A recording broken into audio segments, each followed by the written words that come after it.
খুশি হলো ওতে আমাদের কোনো পরোয়া হয় না। আমাদের আন্দোলন চলছে। নন্দীগ্রামে 100টা সভা হয়েছিল।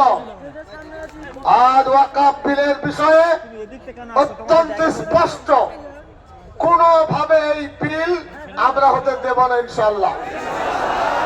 নিজের শক্তি দিয়ে, আন্দোলন দিয়ে, ভালোবাসা দিয়ে, পয়সা দিয়ে গ্রাম গঞ্জে ছড়িয়ে দেন।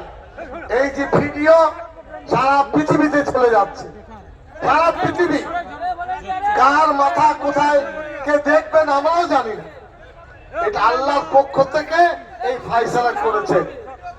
বড় বড় মিডিয়া আসেনি, কোনো পরোয়া নেই আমাদের। আমরা কালিমা তাইয়্যিব পড়ি মিডিয়ার সাহায্যে, জি, পত্র পত্রিকার সাহায্যে, জি, আমরা তাদের দয়ায় বাস করি। কি বলছেন মশাই? যে সংগঠন, যে মুসলিম সমাজ দেশকে আজাদ করেছে, অধিকারের উপর লড়াই করে আমরা নিজের অধিকারকে প্রতিষ্ঠিত করার ক্ষমতা ইনশাল্লাহ রাখি। বুঝতে পারলেন না? বললেন না আপনাদের